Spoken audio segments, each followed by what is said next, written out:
చర్చిలో దర్శన్ ఉన్నాడు.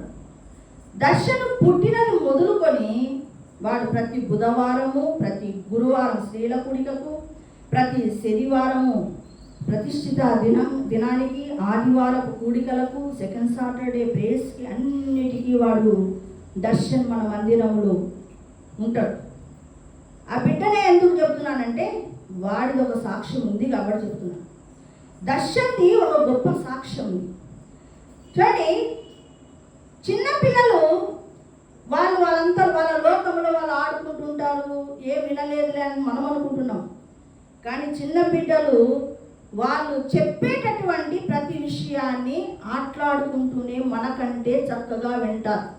ఇంకా మనమే ఈడ బాడీ ప్రజెంటు మైండ్ ఆబ్సెంట్లో ఉంటాం. ఏవేవో కొట్లాటలు మనకు గుర్తు వస్తుంటాయి, కానీ చిన్న పిల్లవాడైనటువంటి ఆ బిడ్డలకు అవి రావు.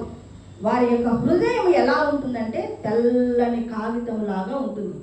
ఆ తెల్లని కాగితం మీద మనం ఏమి రాస్తే అది ఖచ్చితంగా అలాగే ముద్ర పడిపోతే వాళ్ళ హృదయాలకు. మన చిన్న బిడ్డ ఏ వాక్యాలు విన్నాడో వాడిలో ఏం పని చేసిందో. ఒకరోజు ఆదివారము చర్చి అయిపోయిన తర్వాత పాస్టర్ గారు అక్కడ ప్రార్థన చేస్తున్నారు, నేను ప్రార్థన చేస్తున్నా. వాడు పరిగెత్తుకుంటే నా దగ్గరకు వచ్చాడు దర్శన్. మేడం నా కోసం ప్రార్థన చేయి మేడం. ఎందుకు రా అన్న అంటే, నా కంట్లో నీళ్ళు వస్తూ ఉంటాయి, అవి పోవాల మేడం, నా కోసం ప్రార్థన చేయి అనగానే నేను ఆశ్చర్యపోయాను.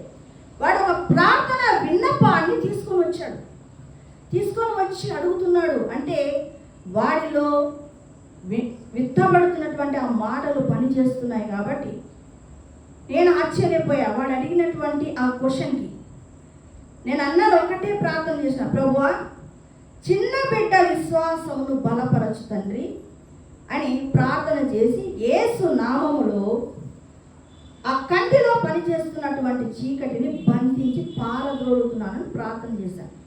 ఆ ప్రార్థన చేయగానే దేవుని ఆత్మ బలంగా దిగి వచ్చింది. గొప్ప కార్యము దేవుడు చేశాడు. వాడి కంటిలో నీళ్ళు వచ్చేది ఆగిపోయింది. అదే డాక్టర్ దగ్గరికి వెళ్తే వాళ్ళు ఎంతో ఖర్చు చేసుకోవాల్సిన పరిస్థితులు వస్తాయి. వాడికి అద్దాలు పెట్టాలనో లేకపోతే ఆ కన్ను ఆపరేషన్ చేయాలనో ఏదో ఒకటి చెప్తుంది. కానీ బిడ్డ ఏం చేస్తున్నాడు? చిన్నవాడు విశ్వాసముతో దేవుని వైపు చూసి వాడు ఏం పొందుకున్నాడు? ఆశీర్వాదాన్ని పొందుకున్నాడు, స్వస్థతను పొందుకున్నాడు. మనం కూడా చాలాసార్లు వస్తాం, మేడం ప్రార్థన చేయి మేడం అంటాం. మనలో ఏవి ఆ విశ్వాసమే ఉండదు, కానీ ఏదో ఒకటి ప్రార్థన చేసుకుంటే కొంచెం మంచిగా ఉంటుంది. అని చిన్న బిడ్డల విశ్వాసం ఎలా ఉంటుందో చూడండి.